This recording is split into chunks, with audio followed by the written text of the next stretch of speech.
Being a kid in my household consisted of going to a lot of church activities. I couldn't watch the Smurfs growing up. You're gonna hear me. And she has taken you to hell right along with her, including millions of young women. Shame on you. You're not a parent. I so badly want to be Catherine Hudson that I don't even want to look like Katy Perry anymore sometimes. Okay.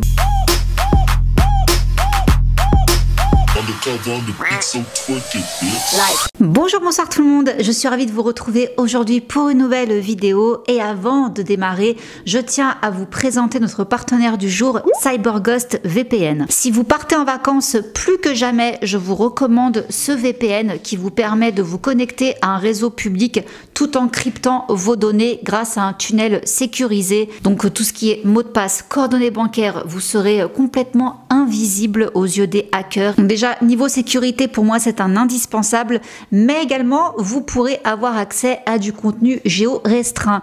Et là, je vous remercie, car quand je vous ai demandé où est-ce que je pouvais visionner Dance Mom, puisque je vous préparais une vidéo dessus, eh bien vous m'avez dit Disney+, mais Disney+ des États-Unis. Et bien justement, en établissant la connexion des États-Unis pour la plateforme Disney+, vous pouvez du coup débloquer le catalogue américain. Donc merci, du coup j'ai pu voir Dance Mom. Je ne savais pas qu'il était disponible sur Disney+ Amérique, donc merci pour l'info. Et cette astuce, elle est également valable sur les autres plateformes, Netflix, Amazon Prime, etc. Sachez également que CyberGhost est disponible sur toutes les plateformes, donc macOS, Windows, Android, également sur les Smart TV et les consoles. Et avec un abonnement, vous pouvez couvrir 7 appareils. Donc ordinateur, téléphone portable, la télé et également pour enfin profiter vos proches, papa, maman, papy, mamie, tout le monde, pour un prix dérisoire, car avec le lien que je vous mets en barre d'infos, vous pouvez bénéficier de 83% de réduction. Ça vous revient à petit peu plus de 2 € par mois, 2,03 € pour être plus précise, et vous avez en plus de cela 4 mois offerts. Si jamais il y a le moindre souci, sachez qu'ils ont une assistance 24 heures sur 24, 7 jours sur 7 en français, et vous avez également 45 jours satisfaits ou remboursés. Je vous invite donc à tester et à rejoindre les 38 millions d'utilisateurs. Merci encore CyberGhost d'avoir sponsorisé cette vidéo, et c'est parti avec le sujet du jour. Aujourd'hui est donc une vidéo consacrée à Katy Perry, étant donné qu'elle nous fait son grand comeback qui malheureusement se passe très mal. Je me suis dit qu'il était temps du coup de faire son portrait. La vidéo risque d'être un peu longue, beaucoup de choses à dire. Toute la partie polémique, je vous la garde pour la fin. Voilà, je vous préviens, je vais tout réunir en un seul bloc, sinon ça va faire trop de coupures par rapport à sa carrière, tout ça, on va se mélanger les pinceaux. Donc voilà, je vais vous raconter son parcours, son mariage, Orlando Bloom, etc. Et voilà, je ferai une partie polémique, parce qu'on a eu quand même des pas mal, vers la fin. Bon, c'est parti. Katy Perry, de son vrai nom Catherine Elizabeth Hudson, est née le 25 octobre 1984 à Santa Barbara d'un couple de pasteurs pentecôtistes. Alors ses parents s'étaient mariés dans la ville du Nevada en 1979. Et c'est d'ailleurs assez drôle quand on voit justement ce couple de pasteurs et qu'on voit leur passé. Le père était un bon hippie. Voilà, avec tout ce que ça implique, on va dire ça comme ça. La mère, pareil, elle avait même fricoté à ce qui paraît avec Jimi Hendrix. Vous voyez un petit peu le décor. Bon, ils ont complètement fait un virage à 180 et ils ont fondé après leur mariage donc leur propre église à Santa Barbara. Et ils ont parcouru le monde en tant que prédicateurs au cours des années qui ont suivi. Ils vont avoir des enfants, donc Katy Perry, qui sera la deuxième de la fratrie. Donc elle a une sœur aînée, Angela, qui est née en 82, et un frère cadet qui s'appelle David. Donc elle va grandir en Californie du Sud, dans un environnement, vous doutez bien, très conservateur et très chrétien. Depuis leur maison de Santa Barbara, les parents de Katy Perry dirigeaient un ministère. Tout le monde a une enfance, précisera-t-elle avec un rire triste. Mais mon enfance n'était que le train de Jésus. Ce n'était pas expansif et ce n'était pas curieux. C'était juste dimanche matin, dimanche soir, mercredi soir, Jésus, Jésus, Jésus, Jésus. Say hi, Katie. Say I'm gonna win. Dad! Say, I'm going to win the book reading contest. I'm going to win the book reading contest. Praise the Lord. Dès la naissance, c'était un pur battage biblique. Et on comprend d'ailleurs dans ce qu'elle va dire par la suite que en fait ses parents ont commencé à vraiment la considérer, on va dire ça comme ça, lorsqu'elle a commencé à chanter à l'âge de 9 ans. Tout le monde est passé de m'ignorer à waouh, comme si maintenant j'avais ce tour de magie pour pouvoir retenir l'attention.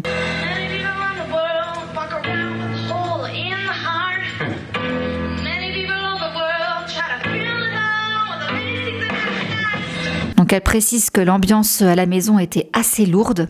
Donc elle était à l'école du dimanche, les enfants jouaient avec des représentations feutrées de l'enfer, les hommes dominaient ce milieu. Donc elle a développé un TOC lié à la propreté afin d'exercer un certain contrôle et a dit que l'éducation était limitée et fortement religieuse. Donc elle n'avait pas le droit d'écouter de la musique dite laïque. Donc elle a grandi en écoutant du gospel et elle se rendait régulièrement dans des camps de vacances chrétiens, notamment le Paradise Valley Christian School dans l'Arizona. Et sa mère ne lui lisait pas Les Trois Petits Cochons pour s'endormir, mais la Bible.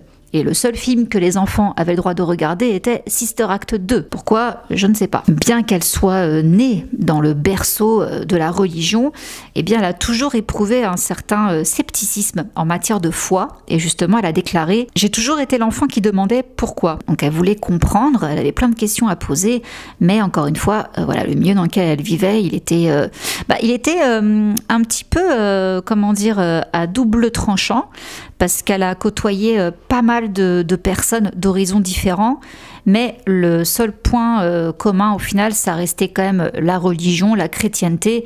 Donc au final, ça restait quand même fermé, tout en étant assez diversifié. Voyez. Donc c'est très tôt qu'elle s'intéresse à la chanson, elle écoutait des cassettes avec sa grande sœur, elle faisait même des petits shows avec elle devant ses parents, et sa mère donc la surnommait l'oiseau. Du coup, quand ils voient la petite Katie du haut de ses 9 ans pousser la chansonnette tel un rossignol, ils se sont dit on va lui faire prendre des cours de chant. Donc c'est ce qu'ils ont fait.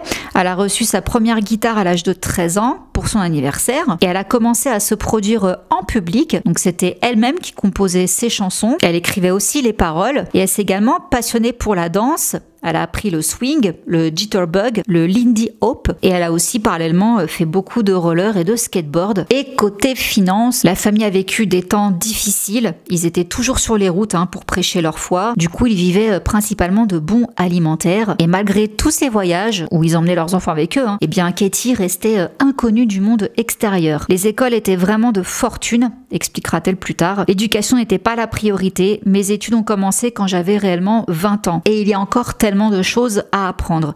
Alors je précise que quand elle dit qu'elle a commencé ses études à 20 ans, elle parle de l'étude de la vie, parce qu'elle a arrêté l'école à 15 ans. Je vais vous en parler juste après. J'étais très curieuse dès le premier jour et j'en suis vraiment reconnaissante. Ma curiosité m'a conduite où j'en suis aujourd'hui. Tout ce que je ne comprends pas, je posais simplement des questions. Mais les références me manquent tout le temps. Donc comme je vous disais, niveau musique, c'était quand même aussi très restreint, c'était que du gospel. Elle dit que Amy Grant était notre Madonna à nous. Nous connaissions Madonna et Marilyn Manson dans ma famille parce que nous avions organisé un piquet de grève à leur concert. Et elle a aussi découvert à 15 ans le groupe Queen et le fameux Freddie Mercury. Je n'avais jamais entendu quelque chose d'aussi imaginatif sur la façon de vivre. C'était ma première perspective sur ce monde et j'ai tout simplement adoré. Je me sentais tellement libre et acceptée. Donc voilà, les paroles de Freddie Mercury qu'elle a écoutées dans la chambre d'une de ses copines, tout de suite en fait ça a été waouh, comme si qu'elle retirait le bandage qu'elle avait sur les yeux. Elle a vu un nouveau monde s'ouvrir devant elle. Donc les paroles l'ont beaucoup touchée. Et du coup, une fois que la petite famille a eu fini de voyager, ils se sont à nouveau posés à Santa Barbara. Et elle a poursuivi son éducation musicale. Et à l'âge de 15 ans, donc comme je vous disais, elle choisit de quitter le lycée afin de se lancer dans une carrière de chanteuse. Elle s'est rendue à Nashville où elle a commencé à enregistrer des démos et à apprendre à écrire des chansons. De là, elle a attiré l'attention de Red Hill Records, qui est rattaché à Pamplin Music, axé sur le marché des jeunes. Ils lui ont signé un contrat. Elle a commencé à travailler sur ce qui allait devenir son premier album orienté gospel, je précise, et qui sortira sous le nom de Katie Hudson en mars 2001. Et vous allez voir que ça va être très très galère ses débuts, ça va être que des ratés. Donc il y a l'un des auteurs avec lesquels lequel Katy a été associée, qui s'appelait Tommy Collier, qui a coécrit et produit 2 des 10 titres de l'album. Et voici ce qu'il raconte sur Katy Perry. Je l'ai rencontrée, elle et sa mère, lors d'une réunion et j'ai écouté quelques trucs sur lesquels elle travaillait. Finalement, j'ai fini par me joindre à elle et en écrire quelques-uns. Katy connaissait 3 ou 4 accords de guitare, elle avait une superbe voix, elle était très motivée et rapide en termes d'apprentissage et je lui enseignais beaucoup de mes compétences en guitare, y compris des accords que peu de gens jouent. Donc chaque fois que je la vois jouer de la guitare et faire ceci, je sais que je lui ai montré comment le faire. Mais ce qui m'a le plus frappé, c'était sa voix si mature qui démentait ses 16 ans.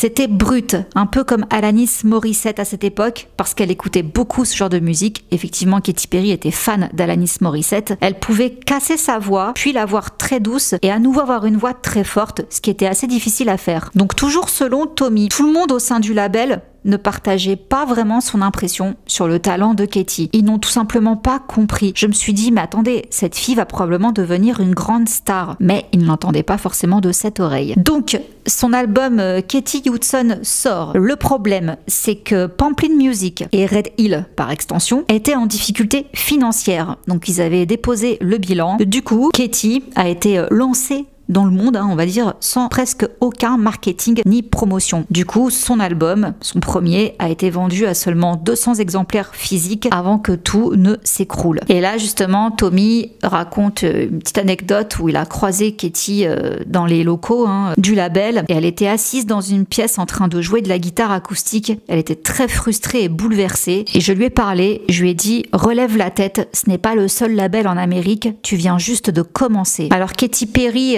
a une volonté de faire, elle ne lâche rien. Du coup, effectivement, elle va relever la tête et elle va partir déménager à Los Angeles afin de poursuivre la carrière musicale qu'elle a toujours souhaité. Donc là, elle veut sortir du carcan, on va dire, musical du gospel. Et là, elle va s'associer au producteur Glenn Ballard, qui justement avait travaillé avec Alanis Morissette, entre autres. Elle va changer de nom. Elle va s'appeler Katy Perry. Perry, c'est le nom de jeune fille de sa mère, afin de ne pas être confondue avec l'actrice Kate Hudson. Donc là, on est en 2004. Katy Perry signe avec le label de Glenn Ballard, qui s'appelle Java, et qui est affilié à The Island Def Jam Music Group. Elle enregistre ce qui devait être un album rock, mais qui finalement ne verra jamais le jour, parce que, là encore, Java va cesser ses activités. Donc c'est reparti, la même danse que pour le premier, mais Glenn Ballard ne la laisse pas tomber. Il va la présenter à Tim Devine, qui est un exécutif de Columbia Records. Elle va donc signer chez eux et pendant 2 ans, elle va écrire et enregistrer pour Columbia. Elle va également travailler avec des interprètes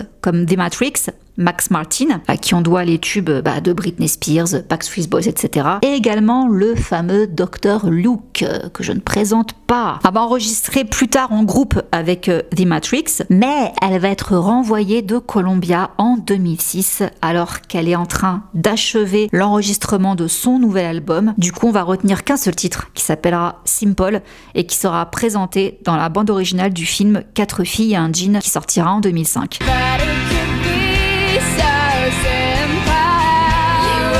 Elle va ensuite être choriste sur une chanson All I Beat Thy Heart, interprétée par Mick Jagger. Elle va aussi faire des chœurs sur le morceau Goodbye for Now de P.O.D. Donc voilà, c'est rien de très fameux, quoi, ça perce pas. Du coup voilà, Katy Perry en est là, mais une des dirigeantes de Columbia qui s'appelle Angelica Cobb-Baylor. Cette dernière croit en Katy Perry, du coup elle va la recommander à Capitol Records, dont le président est Jason Flom. Et bien que ses collègues soient un petit peu mitigés sur le cas Katy, et bien ce dernier va quand même insister pour la signer, il est persuadé qu'elle a du talent. Du coup, elle va rentrer chez Capitol Records, elle va collaborer encore avec le producteur Dr. Luke, et on va la faire à la française. Il va la relooker et il va faire d'elle une star. Donc en 2007 sort le single You're So Gay.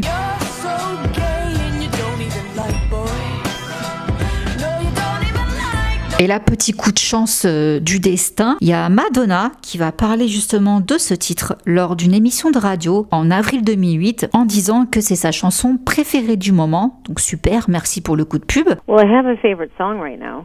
What's that? It's called You're So Gay and You Don't Even Like Boys. That sounds awesome. That might be a song Have about you me. heard it? Is it in a, You have to hear it. Is it a children's It's by song? an artist called Katy Perry. Let me look it up. Look it up, Obi. See if you can find it. Oh, it's so good. Check it out on iTunes. Sounds like the story of my life. Oh, jeez, John. Katy Perry. She definitely, gave me a nice compliment in the beginning of my career. And maybe she doesn't even remember who I am now, but it was very nice. And, I would think that Madonna's more territorial than that. Come on, honey. You don't shine the light on any other female girl. But she's cool, I think. Et du coup, l'année suivante, en 2008, sort son deuxième titre, le tube I Kissed a Girl.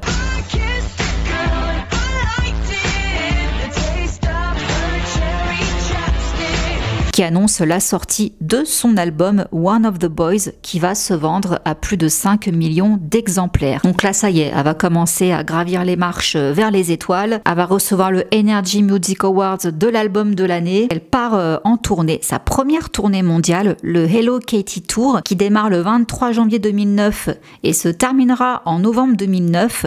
Et entre-temps, elle va faire la rencontre de l'acteur british Russell Brand et vont officialiser leur relation en septembre 2009, donc pendant qu'elle est encore en pleine tournée. Et là, ça va un peu surprendre tout le monde, ce couple loufoque. Bon, je vous passe les détails sur toutes les accusations qu'il y a eu autour de Russell parce que ce sera après Katy Perry. Mais toujours est-il qu'ils vont quand même faire sensation, hein. Tous les projecteurs du monde vont être braqués sur eux. En mai 2010, Katy Perry sort un nouveau single, California Girls.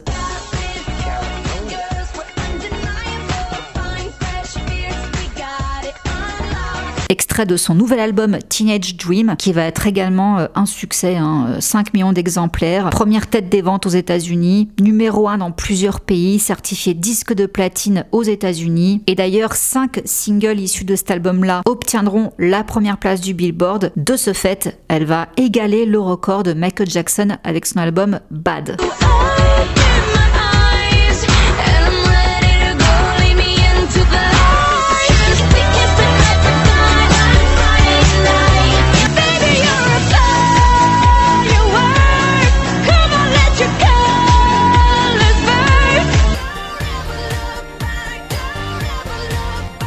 Va bien dans le meilleur des mondes. Le 23 octobre 2010, Katy se marie en Inde avec Russell et elle enchaîne avec une autre tournée, le California Dreams Tour, qui s'étalera de février à novembre 2011. Malheureusement, en plein pendant cette tournée, son mari demande le divorce par texto le soir du Nouvel An 2011, au bout de 14 mois de mariage, seulement quelques minutes avant que Katy ne monte sur scène. La classe à Dallas, ça nous rappelle un certain Justin. Alors, horrible, hein. Elle était en train de pleurer la tête en bas pour ne pas abîmer son maquillage juste avant de monter sur scène. Bon, alors, petite parenthèse sur ce couple, c'est quelques temps plus tard que Russell Brand va livrer une explication sur l'échec de son mariage. C'est assez simple. Katy Perry était trop différente de lui. Parfois ça marche, parfois ça ne marche pas. Mais si vous ressentez une certaine incompatibilité dans toute relation et quel que soit le statut de chacun, il vaut mieux prendre des chemins séparés. Fin de citation. Bon, Katy, de son côté, voici ce qu'elle va déclarer. Au début, quand je l'ai rencontré, il voulait que nous soyons sur un pied d'égalité. Je pense que souvent, les hommes forts veulent que leur compagne soit leur égale, mais qu'ensuite, lorsque c'est le cas, ils se disent je ne peux pas gérer ça. Il n'aimait pas l'atmosphère de ma tournée car j'en étais la patronne. Il était vraiment blessant et très entravant, ce qui était bouleversant. Je me suis sentie vraiment responsable de la fin de cette relation, mais j'ai découvert la vérité que je ne peux pas nécessairement divulguer parce que je la garde au chaud dans mon coffre-fort pour les jours de pluie. Ah, je vous cache pas que ça a étonné tout le monde, hein. Ils se sont dit mais qu'est-ce qu'elle cache ? Surtout quand, quelques temps plus tard, on va apprendre donc voilà, toutes les accusations autour de Russell. Elle n'en a jamais dit plus. Mais il y a un documentaire qui sortira, qui s'appellera Katy Perry Part of Me, et elle va justement revenir sur sa rupture avec Russell, et elle dira justement que leurs horaires de travail chargés et le fait qu'elle n'était pas prête à avoir des enfants avait quand même été un facteur dans la fin de leur relation. Donc on voit justement dans ce documentaire la fameuse scène où elle apprend qu'il la lourde. Donc on la voit en train de pleurer, tête baissée, pour pas que ses fossiles se détachent, puis elle se redresse sur une plateforme hydraulique toute rayonnante. J'ai appris à compartimenter et à être une interprète. Vous mettez votre vie personnelle de côté pendant 2 heures et réalisez que les gens payent de leur temps et de leur argent pour venir voir le bouffon, pour échapper à leurs propres affaires. Une partie de moi fournit un service Disneyland, mais ce n'est qu'une partie. Cette capacité en fait à compartimenter a fini par échouer et que rien, aucune opportunité, aucune personne ne pouvait m'inciter à sortir du lit. Donc elle a fait une dépression en fait après ce divorce. Ma dépression s'est manifestée par une léthargie, par un manque d'intérêt, un sentiment qui passait habituellement persistait. Genre maintenant, je ne me soucie plus de rien et n'attendais rien de moi. Donc elle dit qu'elle a eu des pensées S. Donc elle a passé une semaine à l'Institut Hoffman où des spécialistes ont identifié des comportements négatifs chez elle issus de l'enfance. Donc effectivement, côté famille, Katie a toujours été franche sur les différences entre ses valeurs d'aujourd'hui et celles de ses parents ultra-conservateurs, même si elle a également ouvert ses portes sur la recherche d'un terrain d'entente avec eux. Je viens d'une famille qui n'accepte pas du tout ce que je fais, mais je suis très tolérante. Nous coexistons, je n'essaie plus de les changer et je ne pense pas qu'ils essaient de me changer non plus. Nous sommes d'accord pour ne pas être d'accord. On va reparler un petit peu de santé mentale et de sa famille plus tard dans la vidéo. Je ferme la parenthèse sur l'épisode dépressif de Katy Perry suite à l'échec de son mariage. On reprend donc au niveau de sa carrière. Après cette tournée en 2011, elle va prêter sa voix dans le film Les Schtroumpfs. Elle va même avoir une Barbie à son effigie et elle va commencer à créer des parfums. Donc le premier s'appelle Pearl. Il va être lancé au début de l'été 2011 et il y en a 5 autres qui suivront au cours des années. Elle va également faire une apparition dans la publicité Adidas is All In et elle sera également ambassadrice des Sims 3. Elle va être en couple avec le musicien John Mayer qu'elle fréquente depuis l'été 2012. Ils finiront par se séparer en février 2014, je vous le dis tout de suite. Mais entre-temps, sort un autre album, Prism, en octobre 2013. Donc là, on a les tubes Raw, Dark Horse.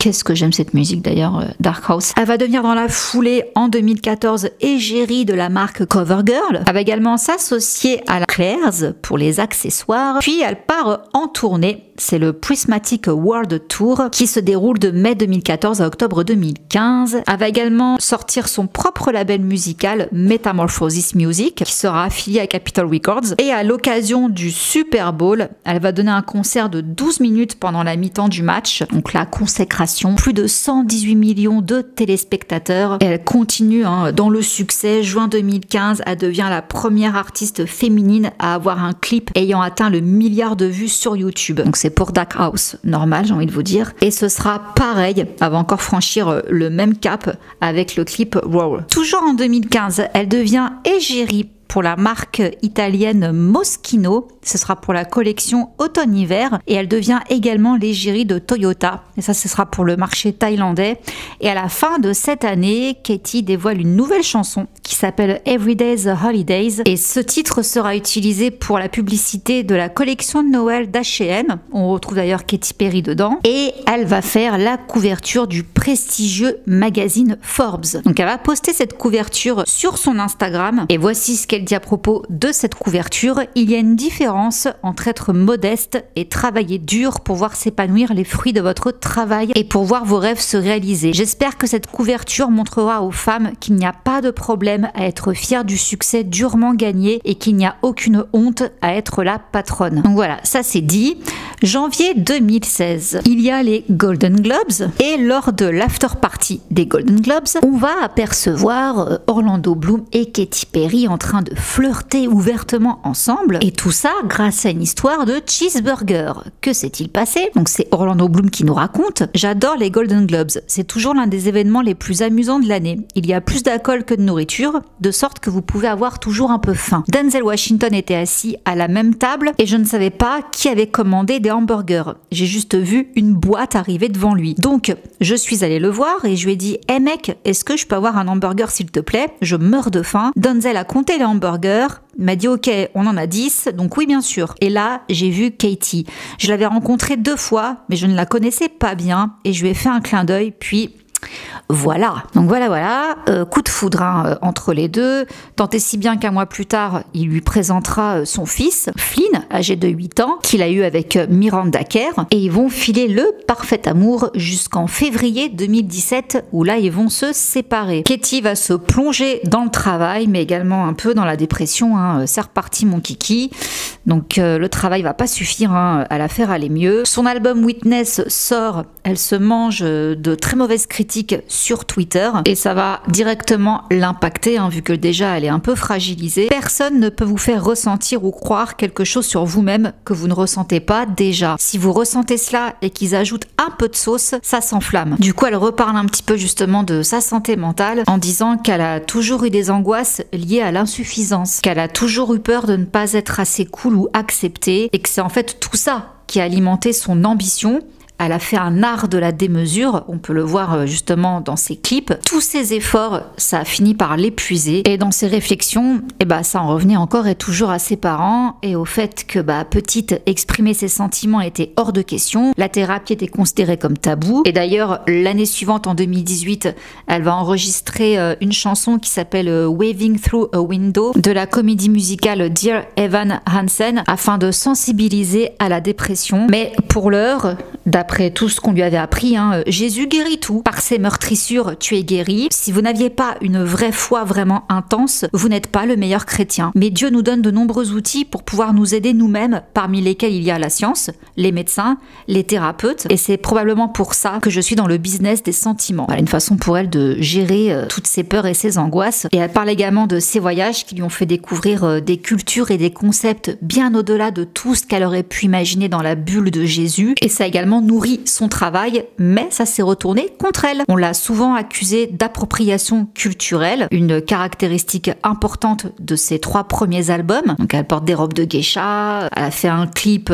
sur le thème de l'Égypte, effectivement pour Dark House, mais tout ça, ça lui a valu de vives critiques et elle dit beaucoup d'erreurs que j'ai commises dans le passé étaient dues au manque d'éducation plus jeune. Alors en effet, 2017, elle poste des photos d'elle sur Instagram où elle a des tresses collées et où elle avait marqué en légende Katie Kardashian. C'était en effet une référence à Kim Kardashian qui portait les mêmes tresses, sauf que déjà on avait accusé Kim Kardashian d'appropriation culturelle à cause de cette coiffure. Et quelques jours plus tôt, elle avait également posté une illustration d'une déesse hindoue, Kali, qui est la déesse de la préservation, de la transformation et de la destruction dans la religion hindoue. Mais là, directement, les internautes sont montés au créneau car ils y ont vu un manque de respect. Tu es sérieuse? Tu utilises des photos de notre déesse en tant que mème. Tu n'as pas utilisé des photos de dieux et déesses indiens pour représenter tes humeurs. Renseigne-toi sur le sens de l'image publiée et de l'histoire qui se trouve derrière. Sauf que pour Katie, certainement cette publication, elle était liée à son amour pour l'Inde. Elle s'est mariée en Inde.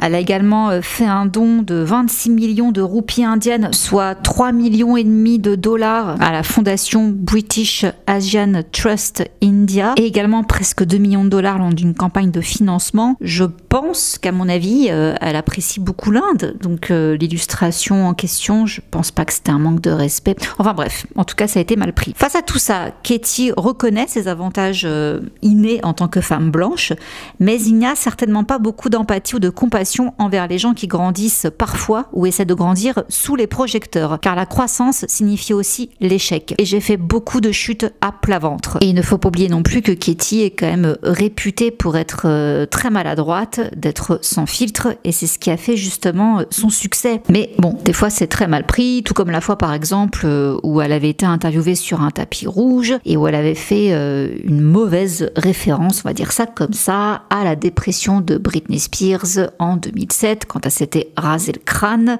Bon, je vous mets l'extrait, c'est plus parlant. Like the last color in the spectrum that I can do, I've done all of them, and the only thing left to do is like shave my head, which I'm really saving for a public breakdown. I'm down for that. Elle se mange souvent des critiques. Quiconque se trouve sous cet intense projecteur comprend que la corde raide devient de plus en plus étroite et qu'avec un seul mot, un dysfonctionnement de costume, tout peut exploser. L'humour a toujours été un moyen de détourner l'attention. J'ai utilisé cela comme un mécanisme pour faire face à ma propre peur et j'ai dit des choses bâclées ou insensibles. 2017, c'est aussi l'année où elle sort sa marque de chaussures chaussures Katy Perry Collections. Et là, pareil, hein, on va l'accuser de blackface par rapport au design de ses chaussures. Voilà, par exemple. Bon, fermons la parenthèse sur les appropriations culturelles. Toujours la même année, 2017. Son album Witness, donc comme je vous disais, il est sorti. On retrouve les tubes Chain to the Rhythm, Bon Appétit, Swish Swish, en duo avec Nicki Minaj. Swish, swish, swish. Another one in the basket. Et pour le lancement de cet album, elle va se filmer pendant 96 heures dans le cadre d'un reality show qui sera diffusé sur sa chaîne YouTube. Après la sortie de l'album, elle part en tournée mondiale, c'est pour le Witness Tour, de septembre 2017 à août 2018. Et là, elle se mange une plainte de Christina Fish, qui est une ancienne machiniste qui a travaillé sur le Katy Prismatic World Tour quelques années auparavant. Donc ça s'est produit plus précisément le 23 juin 2014 à Raleigh en Caroline du Nord. Alors, d'après Christina Fish, on lui aurait demandé ce soir-là d'aider à déplacer une cloison en plein concert, mais le morceau de décor se serait bloqué, puis il serait tombé sur le pied de Christina. Elle affirme aussi que personne dans le staff de la tournée n'a souhaité appeler une ambulance pour la prendre en charge alors qu'elle souffrait énormément. Elle a donc fini par faire appel à une amie pour se rendre aux urgences par ses propres moyens. Et là, son gros orteil a été rapidement atteint par la gangrène et pendant plusieurs mois, elle n'a pas pu s'appuyer sur son pied jusqu'à ce que les médecins lui annoncent qu'il fallait amputer son orteil. Bon, donc elle se retrouve avec 9 orteils. Elle a dû abandonner son sport préféré, le yoga, et du coup, elle blâme en partie Katy Perry et ses équipes pour leur mauvaise gestion de l'accident. Donc elle espère avec cette plainte toucher un dédommagement. Bon, septembre 2018, c'est le moment où Katy et Orlando Bloom re-officialisent leur relation sur les tapis rouges du Global Ocean Gala organisé par le Prince Albert II de Monaco. Donc ils se remettent ensemble. Et donc là, sa tournée se termine. Elle décide de faire un break. Elle veut se consacrer à d'autres projets et principalement à sa relation avec son chéri Orlando Bloom. Et là, justement, c'est le moment de faire un petit point par rapport à la famille de Katy Perry, parce qu'ils ont quand même un rôle dans sa vie. Bon, comme je vous l'ai dit un peu plus haut, voilà, elle avait trouvé un terrain d'entente avec ses parents. Voilà, ils acceptaient d'être en désaccord, quoi, tout simplement. Bon, alors là, c'est pas le même son de cloche, hein. Son père, donc Keith Hudson, il n'arrive pas à comprendre en fait les chansons de sa fille malgré tout l'amour qu'il lui porte. Il aurait même qualifié sa fille d'enfant du démon, et afin de calmer les fidèles de son église, il a été jusqu'à leur demander de prier pour Katy, car selon lui,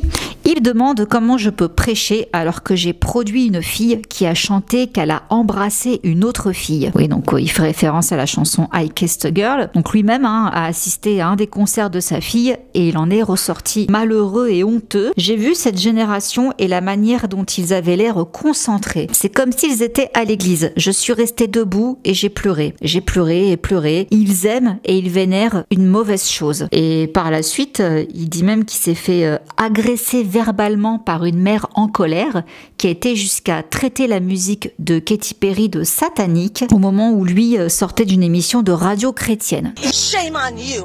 You're not a parent. You'll be held accountable for what you have done and allowed her to do. Till you can judge others, you should judge yourself. Bon, tout ça ne semble pas affecter Katy Perry plus que ça, hein. Elle continue son petit bonhomme de chemin. D'ailleurs, quand on lui parle de foi, voici ce qu'elle déclarait déjà en 2013. Elle dit qu'elle pratique la méditation transcendantale. Je ne suis pas bouddhiste, je ne suis pas hindoue, je ne suis pas chrétienne, mais je sens encore que j'ai un lien profond avec Dieu. Je prie tout le temps pour la maîtrise de soi, l'humilité, la gratitude.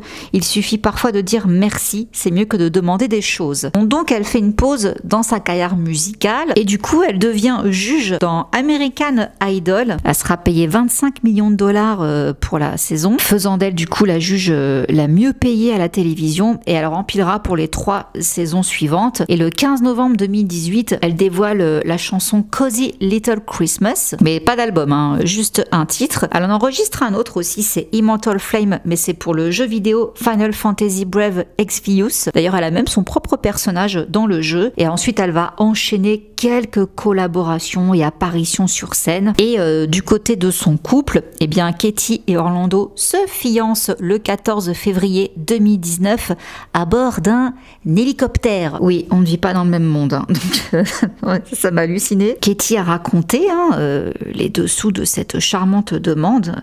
Donc elle raconte qu'ils sont allés dîner et je pensais que nous allions voir des œuvres d'art après le dîner, mais nous nous sommes arrêtés devant un hélicoptère. Nous avons atterri sur un toit à Los Angeles. Toute ma famille était là, ainsi que tous mes amis. Il s'est très bien débrouillé. Ouais, on vit pas dans le même monde.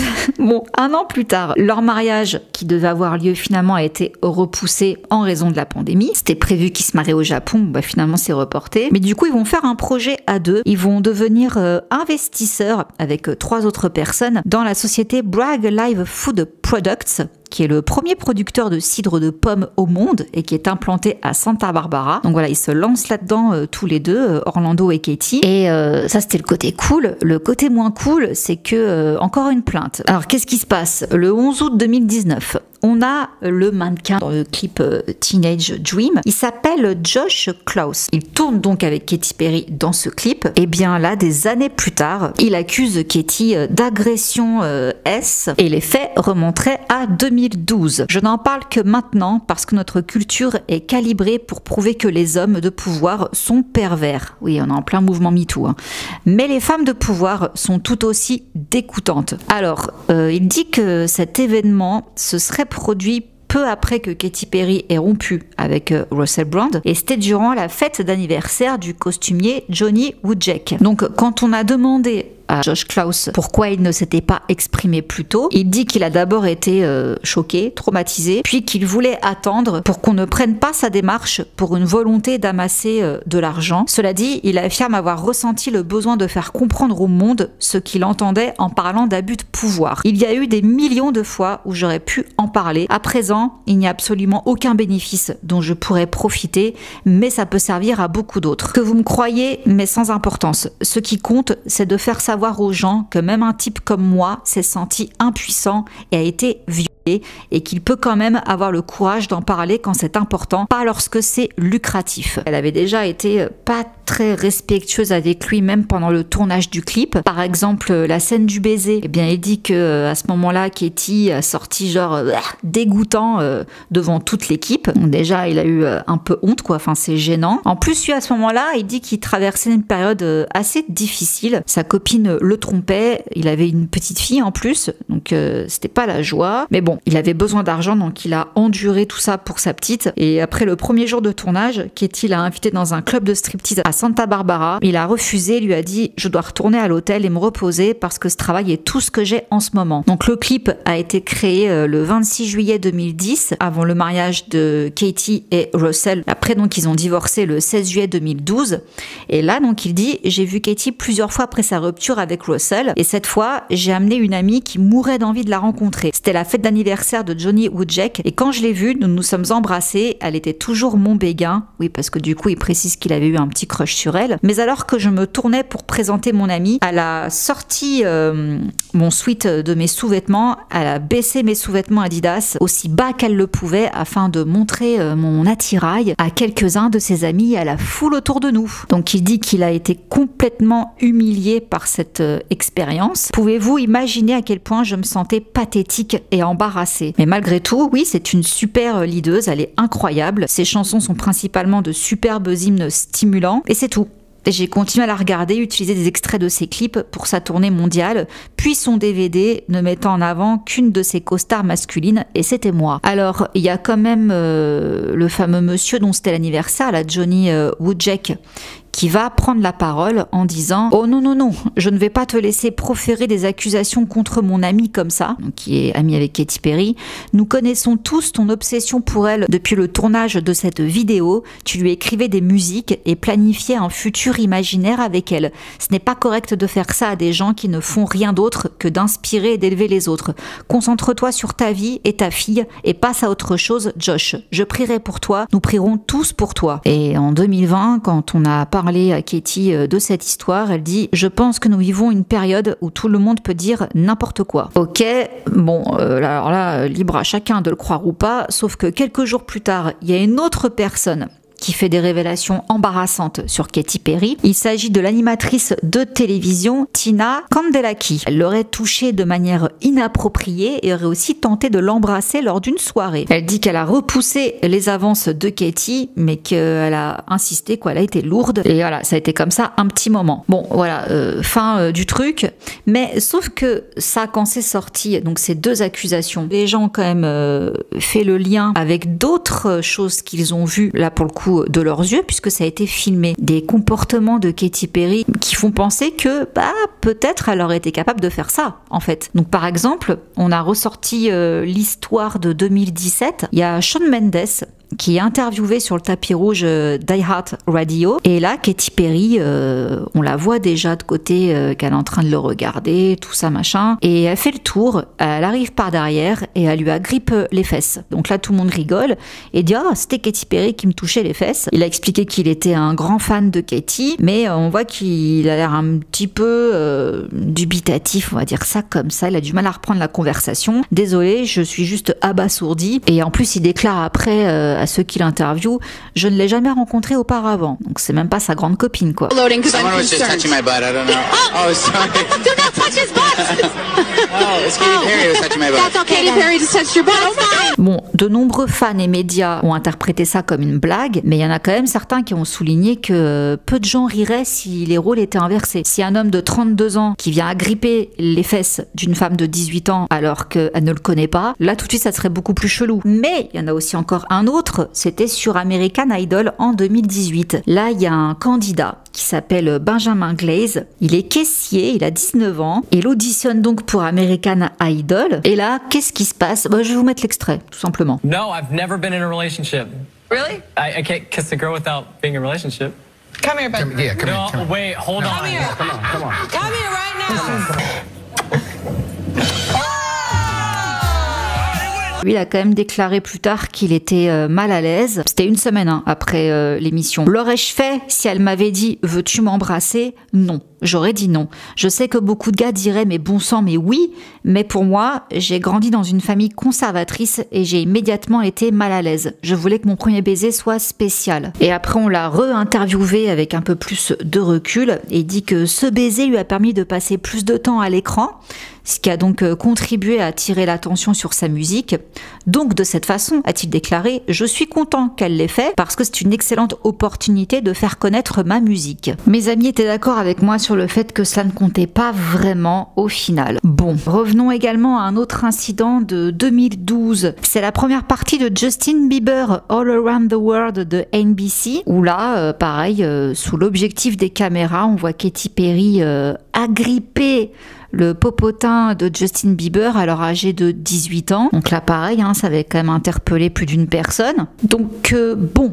Voilà, je vous laisse juger là-dessus. Autre polémique, donc là je ferme sur les gestes déplacés, accusations, tout ça. Accusations dans ce domaine, parce que là il y a encore une autre accusation, c'est en octobre 2019, ça a été l'année. Il y a une styliste australienne qui s'appelle Katy Perry, qui porte plainte donc contre Katy Perry pour contrefaçon de marque. Elle reproche l'utilisation du nom Katy Perry sur les produits de merchandising vendus par la chanteuse en Australie. Donc il y a eu une audience préliminaire le 12 novembre 2019. Nous dénonçons une contrefaçon sur un large éventail de produits. In 2009, I received a whole lot of legal documents saying stop sale of your clothes, stop any advertising material and stop your website. Otherwise, this is going to go to the Supreme Court. And they were opposing my trademark. Today, the court ruled in the Aussies' favour. And now the question becomes how much will the singer's Katy Perry pay in damages? Bon, revenons dans les trucs un peu plus cool parce qu'après ça va recommencer à mal se passer. Katy Perry a 35 ans lorsqu'elle donne naissance à une petite fille le jeudi 27 août 2020 du nom de Daisy Dove Bloom. Et voici ce que le couple partage sur les réseaux. Nous savons que nous sommes chanceux et que tout le monde ne vit pas cette expérience de manière aussi paisible que nous. Partout dans le monde, on note une pénurie de personnel soignant et toutes les 11 secondes, une femme enceinte ou un nouveau-né meurt, principalement de causes évitables. Depuis la Covid-19, beaucoup plus de vies de nouveau-nés sont en danger en raison du manque accru d'accès à l'eau, au savon, aux vaccins et aux médicaments médicaments prévenant les maladies. En tant que parents d'un nouveau-né, cela nous brise le cœur car nous compatissons plus que jamais avec les parents en difficulté. Donc ils ont mis en ligne une cagnotte pour aider l'UNICEF. Effectivement, Katy Perry, depuis décembre 2013, elle est ambassadrice de bonne volonté de l'UNICEF et elle avait même déjà effectué un voyage à Madagascar. Du coup, elle reprend le travail. Elle annonce une résidence au Resorts World Las Vegas qui s'appellera Play et qui démarrera le 29 décembre 2021 et qui se poursuivra jusqu'en 2023. 2023 d'ailleurs, où le 14 mai, elle va participer au concert du couronnement du Charles III. Toujours en 2023, le 18 septembre, Katy Perry cède les droits de son catalogue musical, qui contient donc 5 albums studio, à la compagnie Litmus Music pour la modique somme de 225 millions de dollars, en faisant une des transactions musicales les plus chères de l'histoire. Ça, c'est le truc cool. Par contre, depuis ce même été, enfin un mois avant, août 2023, ça recommence donc les polémiques. On revient dedans. Je vous dis, c'était de courte durée, la paix. Mais là, j'avoue que l'histoire, elle est un peu sordide quand même. Août 2023, donc Orlando Bloom et Katy, tous les deux, ils sont en pleine bataille judiciaire. Ils sont accusé par Carl Westcott, un ancien combattant, d'avoir abusé de sa faiblesse lors de l'achat de sa propriété de Santa Barbara en Californie en juillet 2020. Alors, c'est quoi cette histoire? Alors, c'est un homme de 83 ans. Il a atteint de la maladie de Huntington depuis 2015. Donc, c'est une affection qui cause progressivement la démence. Donc, il affirme que ce contrat immobilier à 15 millions de dollars a été signé alors qu'il était sous l'emprise d'opioïdes et d'analgésiques après une lourde opération du dos. Selon la plainte qui a été communiquée par le Daily Mail,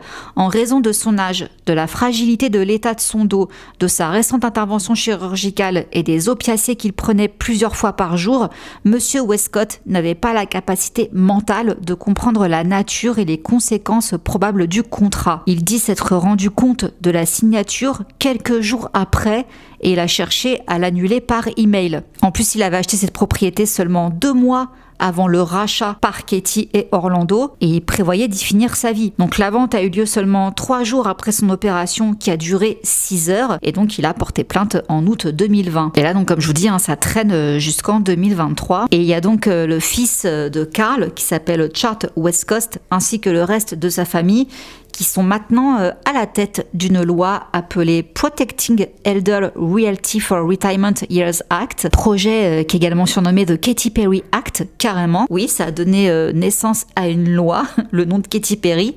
Et en fait, cette loi traite des risques d'abus financiers sur des personnes âgées, en particulier en ce qui concerne les ventes et les transferts de biens immobiliers. Ce projet de loi reflète ainsi la fraude des aînés ou l'abus financier des personnes âgées comme étant un véritable problème grandissant aux États-Unis.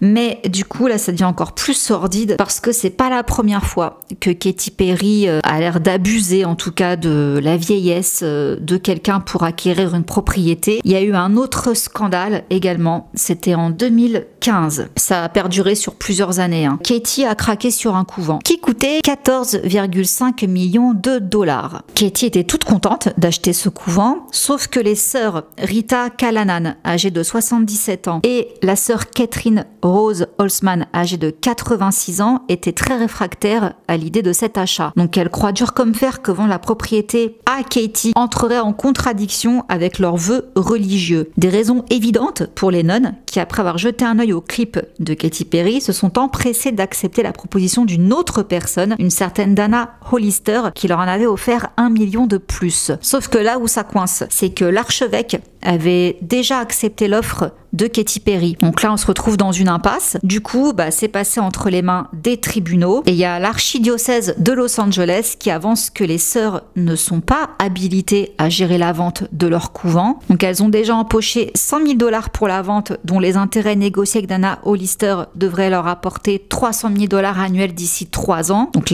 l'autre acheteuse. Un juteux contrat bien orchestré qui leur permettrait d'arrondir les fins de mois et leur retraite catholique. Bon bah du coup Katy Perry, qu'est-ce qu'elle a fait? Elle est allée à leur rencontre, mais rien à faire, le courant ne passe pas du tout entre Katy et les Donon. Elle ne croit pas une seule seconde en sa bonne foi, bien que Katy leur ait assuré à l'époque de vouloir y vivre avec sa mère et sa grand-mère, à siroter du thé vert en méditant dans le jardin pour se retrouver elle-même. Bon, quand elles ont vu les clips à côté, elles se sont dit oui bon, mon œil, même si nous avons vieilli et diminué en nombre et que nous ne sommes pas en aussi bonne santé qu'avant, nous restons indépendantes et n'avons jamais cessé de gérer nos affaires, dixit l'une des sœurs. Donc elles ont donné pas mal de fil à retordre à Katy Perry et cette guerre va durer 3 ans. Mais il va y avoir un rebondissement tragique dans le procès qui oppose les Donon à Katy Perry. Effectivement, c'est la sœur Catherine Rose Holtzman. Elle va mourir le vendredi 9 mars 2018 après s'être effondrée en pleine audience au tribunal. En rapport avec cette affaire, hein, on est d'accord. Carrément. Et en fait, ce jour-là, il s'était donc donné rendez-vous au tribunal pour décider d'éventuels dommages et intérêts. Avant déjà le début du procès, la sœur Catherine Rose, âgée de 89 ans à ce moment-là, elle était donc avec sa consoeur Rita Callanan. Elle avait déjà fait part de sa tristesse et de son désarroi au micro de la chaîne de télévision locale KTTV, où elle avait dit « Katy Perry, arrêtez s'il vous plaît. Cela ne fait du bien à personne et cela blesse beaucoup de gens. » Donc ça, c'était vraiment quelques instants avant son décès. Du coup, ça a encore plus enragé l'autre sœur, Rita Callanan, qui a dit que Katy Perry avait du sang sur les mains. Elle l'accuse d'avoir poussé une religieuse jusqu'à la mort dans une bataille judiciaire concernant leur couvent. Elle-même, la sœur Rita, elle dit qu'elle est malade et qu'elle souffre de problèmes de dos, mais pour autant, elle ne lâchera pas l'affaire.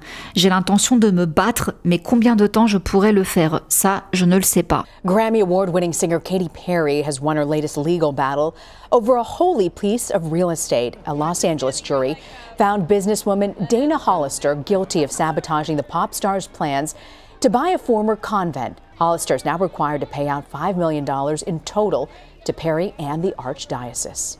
Donc voilà, la sordide affaire des personnes âgées et des propriétés que vise Katy Perry. Donc on en arrive au retour de Katy Perry, son grand comeback là, Woman's World, qui annonce la sortie de son 7e album, 143, qui devrait sortir le 20 septembre prochain. Alors, ce morceau, très mal accueilli. Il est présenté comme un hymne féministe émancipateur et ça l'a pas fait.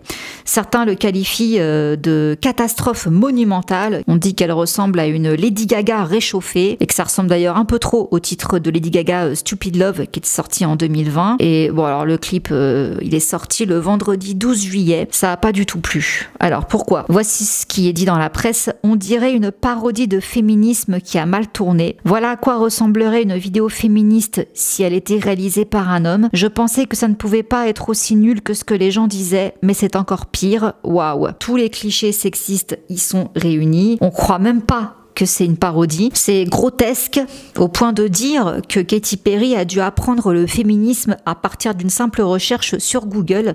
Défiant tout sens du goût, le single de retour de Katy Perry est trop dérangeant, c'est épouvantable. Alors effectivement, le single a chuté dans les classements iTunes américains moins d'une semaine après la sortie le 11 juillet. Katy Perry est du coup très contrariée et exige que son équipe se remette au travail afin d'éviter que son nouvel album ne subisse le même sort. Katy est en panique en ce moment parce qu'elle est très consciente des réactions que reçoit Women's World, confie une source. Elle pointe du doigt tout le monde sauf elle-même, mais c'est de sa faute. Mais c'est aussi de sa faute de collaborer à nouveau avec Dr Luke. Dr Luke, donc ce producteur de musique qui l'a lancé, voilà, elle est revenue aux sources. Entre-temps, c'est quand même pas joli ce qui s'est passé autour de lui. Je vous renvoie à la vidéo que j'ai fait sur Kesha. Il y a toute l'histoire entre elle et Dr Luke.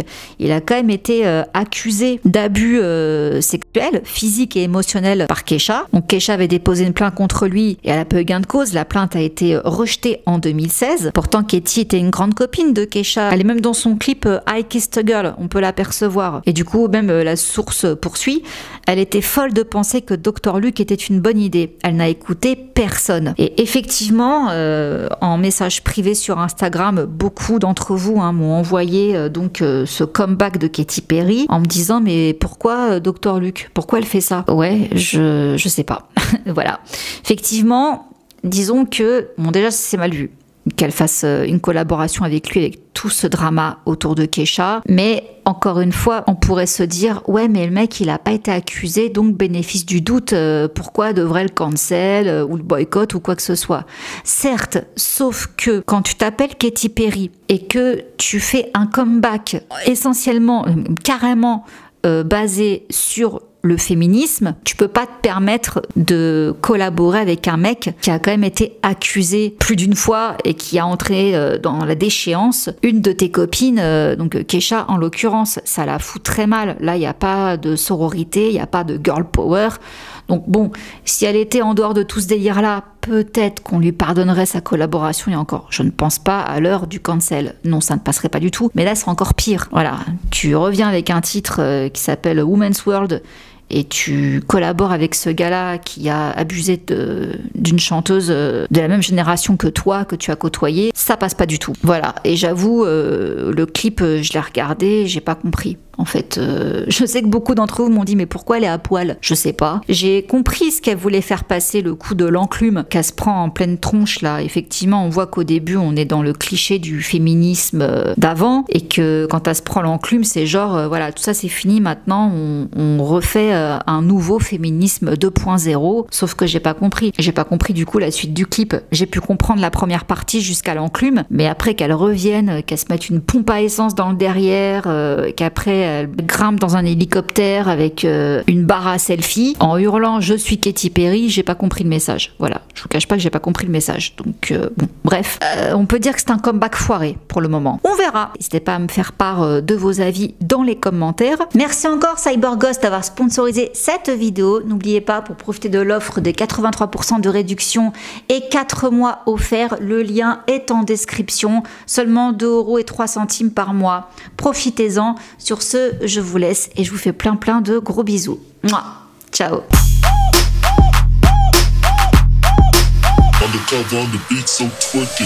Like.